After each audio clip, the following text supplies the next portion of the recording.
G'day guys, how's it going? And welcome to this episode of Aussie English. I have a special episode for you today, guys. It's another vlog series. Well, vlog episode. This is part 1 in a series of 3. So I came down to Geelong over Easter. I brought Kel down and we drove down, caught up with some family, my folks and my sister and her partner, as well as her daughter.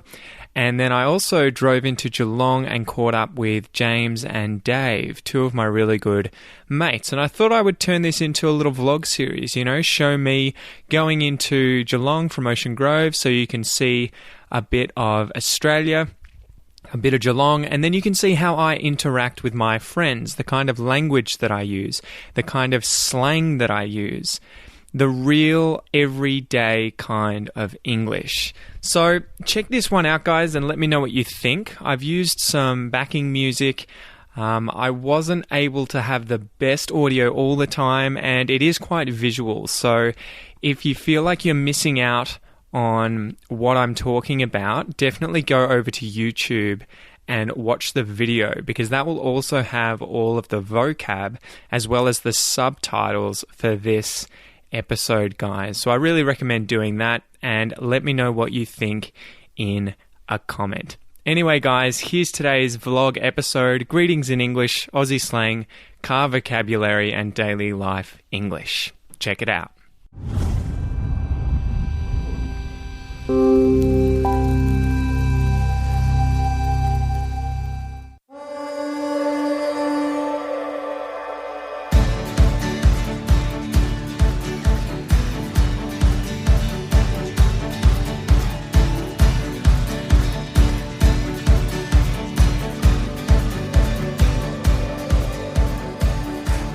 What is going on, guys? I hope you're all going well. It's time for another vlog. It seemed like you guys really liked the previous one. So today it's Easter Friday.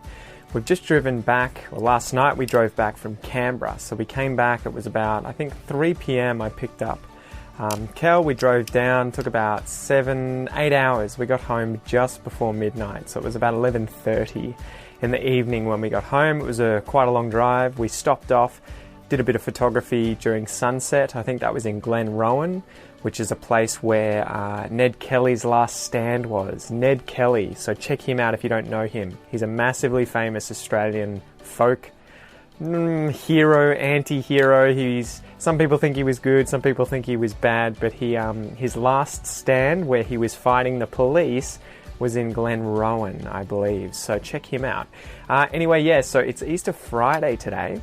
Yesterday was Thursday. We drove down after work, got here by midnight, pretty much hung out for an hour or so with my folks, got into bed, and now I've been fiddling around with the podcast, getting that ready for the weekend, and also hanging out with the folks, my parents, hanging out with them, hanging out with Kel.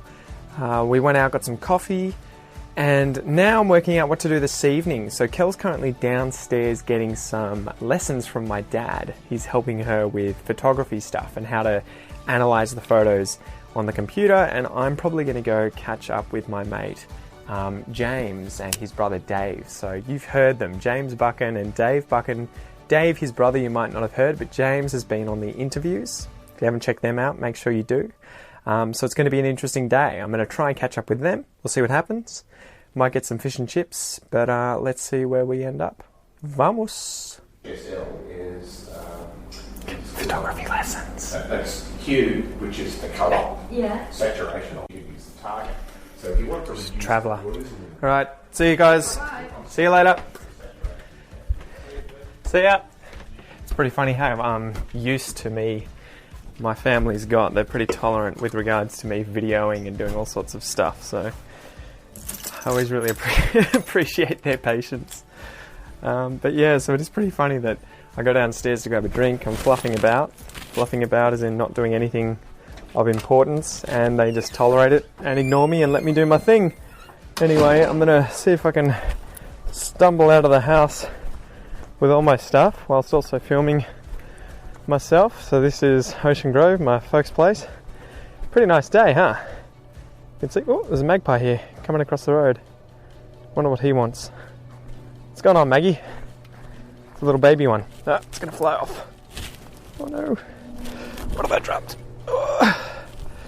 Okay, on second thoughts, this was a bad idea. Oh, all right, dropping things everywhere. So the the annoying thing about this car at the moment is the keys. The lock unlocks, but this thing in here gets caught, and I can't open the door. So I always have to unlock the car and then use this key to open the front of my car. Talk about frustrating. I just chuck my gear in. This is a typical thing that I do all the time, right? So let's see if you can see. I've got my pants, a jacket top, and a jumper in there because you never know what the weather's going to do down here, right?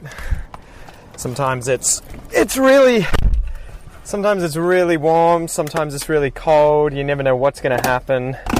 So always be prepared, guys. Always be prepared. This goes for anyone in southeastern Australia, where the weather tends to do these ones.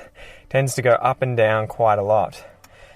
So one of those things in Australia that you might notice as well in the car here, we have the steering wheel and everything on the right hand side of the car. So all of the well, it's not a gear stick, but the stick that for the auto car is actually operated by my left hand, and the handbrake and all of this jazz here.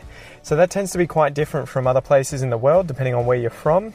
Places like America, they drive on the other side, so the arrangement of the car here is all reversed. So they would be over here, okay? So that's one of those things that, if we talk about culture shock, people often don't realise that in Australia here, I don't know if you can see, and it's probably reversed, we drive on the left side of the road, not the right side of the road.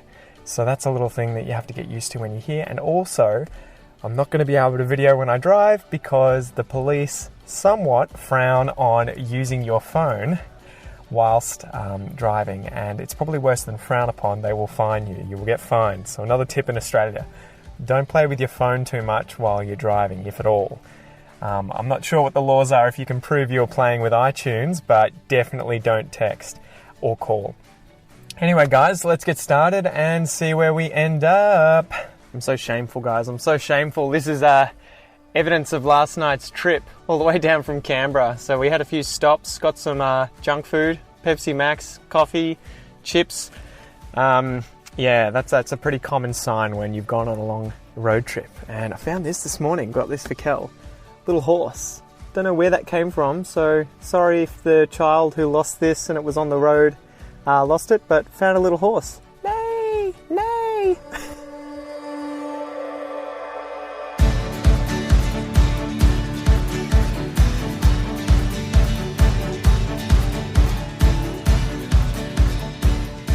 Alright guys, so I worked out how to wedge the camera right into the front of the car's windshield and dashboard so that you can see me whilst I drive and I can chat.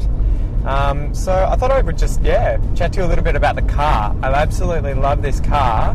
It is a Ford Falcon, a wagon, really, really cheap to fix. So if you guys are coming to Australia and you want to get a big car with loads of room in it, totally recommend getting a wagon like this. And a wagon is a car that has obviously this space at the back here where there's a lot of boot space, as opposed to say a sedan or a sedan, where the boot is sort of a separate compartment from the rest of the car. So yeah, we've driven to Canberra several times in this thing. It's done hundreds of Ks, thousands of Ks since I've got it. It's almost clocked up.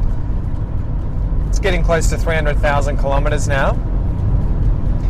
And it's just a really, really cheap second-hand car that works like a charm. Absolutely works like a charm. Haven't had a single issue with it, except the door lock thing there not opening from the electronic device, the electronic beeper that I have, the little thing on my keychain. Anyway, up and up, guys. It's going to get better and better. I love this little beauty car, except too, you might see the upholstery's kind of fallen off the roof, but adds a bit of charm to the car, guys, a bit of charm. So anyway, you can see it's a really beautiful day. I'm driving up from Ocean Grove, which is down the coast here, going into the city. There's loads of farms either side of me here, so there's a lot of open fields with yellow grass in it, and there's heaps of sheep heaps of sheep that are growing their wool. It's getting longer for the winter. There's a lot of cows as well, some horses, and every now and then you see a llama or two hanging out on these farms. And now we get into suburbia, so now you'll see, hopefully coming up the back here, heaps of houses. And this is Leopold here. So it's only about a half an hour drive, guys. It doesn't take long. It's just a quick trip up the road to go see my mates in Geelong, and this is where I grew up. I went to school in Geelong, so every single day for 6 years I was travelling from Ocean Grove on bus, so obviously not weekends, all the way up to Geelong. So it's nice to be back. It's kind of, I like being back in this part of Australia. Beautiful place. So this is Geelong.